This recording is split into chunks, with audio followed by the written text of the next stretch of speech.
O primeiro passo para a mudança, seja qualquer área da vida, o primeiro passo para a mudança é localizar-se, é saber onde está.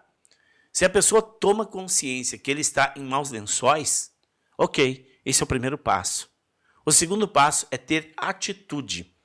E ter atitude implica em ter prioridade na vida. O que é prioridade na vida? A prioridade é a saúde. Se a pessoa, por exemplo, o Alex, ele fala aqui que ele é viciado em álcool. Se ele não olhar para isso e não der prioridade para a vida, para aquilo que Deus quer para ele, aquilo que Deus pensou para o Alex, ele pode se envolver numa briga, estando alcoolizado, pode ser atropelado, pode acontecer muitas coisas ruins. Porque quando a pessoa está no álcool, está num teor alcoólico alterado, ele perde a consciência. Então nós temos que entender o seguinte: Deus nos deu o livre-arbítrio e Deus nos deu a consciência. E nós temos que usar essa consciência para primeiro pensar em nós, em quem nós somos. E nós somos filhos de Deus. E como filhos de Deus, não podemos viver de qualquer jeito.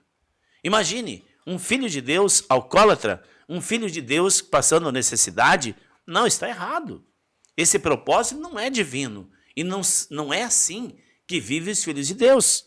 Podemos entrar nessa vibe de dificuldade? Claro que sim. Como eu citei antes, você pode ter um problema físico, você pode ter um problema com vício, você pode ter um problema de doenças, as mais variadas, por um momento. Mas no momento em que você toma consciência e busca ajuda, começa a mudar o jogo. Por quê? Porque o propósito divino para a vida do ser humano não é que o ser humano viva na infelicidade. O propósito divino é que nós tenhamos vida e vida em abundância. E se nós não tivermos essa abundância, e quando nós falamos em abundância, aqui não estamos falando só de dinheiro, não. Nós estamos falando de amor profundo. Nós estamos falando de felicidade, de você ter o prazer de chegar em casa. A família está toda em paz, a família está harmoniosa. Você tem condições de comprar roupa, de comprar um carro, de pagar as contas, de ajudar um filho a estudar, ajudar alguém que precise, né, da família ou até os amigos. O que nós precisamos, Dani, é ter prioridade. E quem determina a prioridade somos nós. Sim, sempre nós, né? Sim. Onde nós estamos, onde nós vamos, com quem nos relacionamos, como nos relacionamos. E falando em prioridades, quando eu cheguei aqui no IPTH, a minha prioridade era me conhecer e desenvolver profissionalmente, saber qual realmente é a minha profissão de alma. Eu já estudava terapia, mas queria saber se era aquela mesmo, né? Mas antes de a gente saber tudo isso, a gente precisa se conhecer, né, doutor? Conhecer a história da família, os problemas, olhar mesmo para a ancestralidade. E na minha jornada de me melhorar, eu comecei olhando para as minhas questões da família, né? E tinha uma questão, não era muito grave, aparentemente, em relação à minha relação com a minha irmã. Não sei se tem alguém que está assistindo que tem uma relação com a irmã, relação com a mãe, que às vezes você quer melhorar. Eu dizia assim para o doutor, eu lembro que nas primeiras consultas eu falava assim: doutor, eu amo muito a minha irmã, mas, a minha irmã mais velha, eu amo muito a minha irmã mais velha, mas parece que a conexão com a irmã do meio era mais, assim, mais profunda.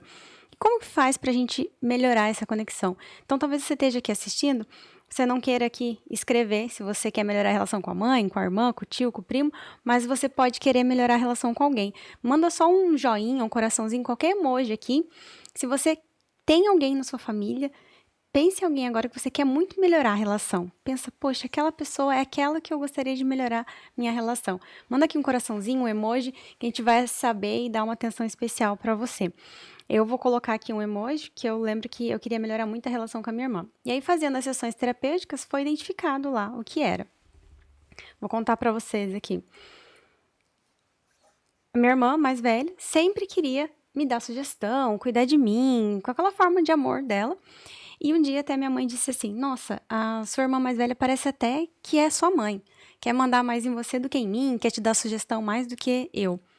E não é que a gente foi fazer a sessão terapêutica, doutor, em outras vidas ela foi mesmo a minha mãe?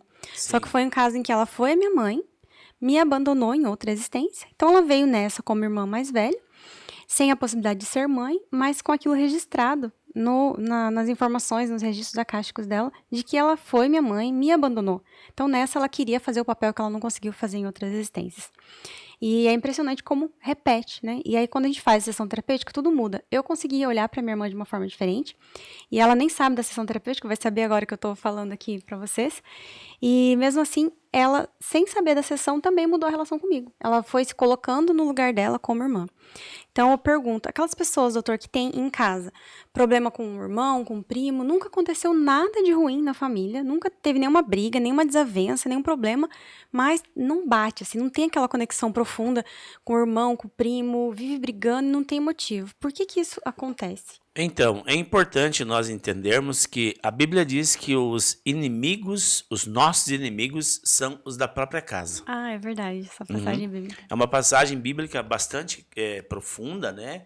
Que nos esclarece que o nosso encontro com o agrupamento familiar são encontros programados para resgate. O que é resgate? Vamos supor que em vidas passadas, como a Dani falou aqui, ela foi abandonada pela mãe.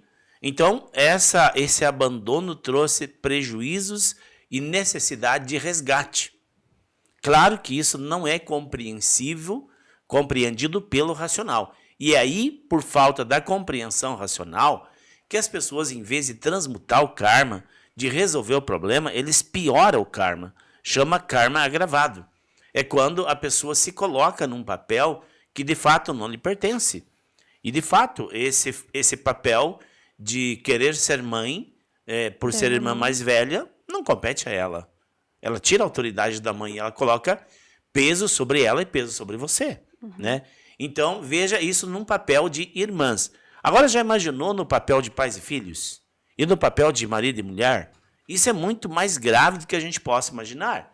Porque a grande maioria dos casais e dos familiares, eles já tiveram em outras configurações em vidas passadas e vieram agora na configuração atual para que o amor pudesse ser reestabelecido entre eles, compreendido e vivido de uma forma profunda, a experiência da existência.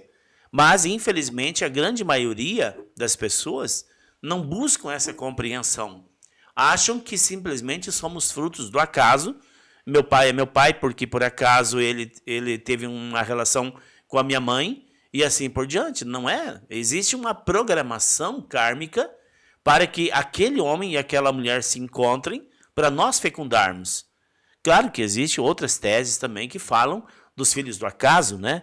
Que são os filhos dos carnavais, etc e tal. Mas isso é um caso à parte. Nós estamos falando daquelas famílias que os casais casam e que têm um relacionamento e que namoram e que vivem juntos e constituem uma família.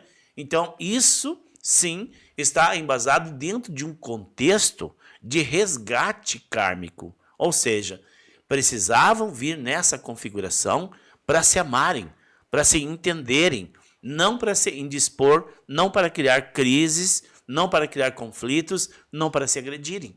E quando não há compreensão, aí vem a agressão. É muito impressionante, gente. Quando abre-se a compreensão, muda o código do DNA. Muda todo o sistema histórico da sua casa. Imagine que a sua casa é 110 volts e todo o seu equipamento é 220 volts. Mas você só tem a entrada da energia elétrica 110 volts. E aí, a vida não vai, a geladeira não funciona, nada funciona. E aí, por alguma razão, algum eletricista vai lá no padrão e muda o padrão da energia elétrica e passa a ser 220. Você nem percebeu. Mas tudo começa a funcionar naturalmente de uma forma assim inexplicável, se a gente não sabe, né?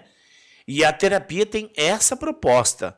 Quando você entra nesse mecanismo da alma e traz para a luz de uma forma narrativa essa codificação do DNA, onde estão os registros de vidas passadas, muita coisa ao seu entorno muda radicalmente.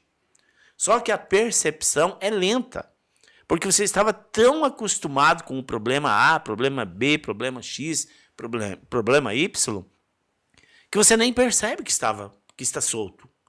Você nem percebe que aquela corda que te dava limite, que você poderia só ter ali, não existe mais. E a grande maioria nos relata desse jeito. Doutor, eu estava tão acostumado com o sofrimento que eu nem percebi que eu estava livre. E agora eu posso celebrar isso com muita alegria, que eu percebi que aquele problema desapareceu.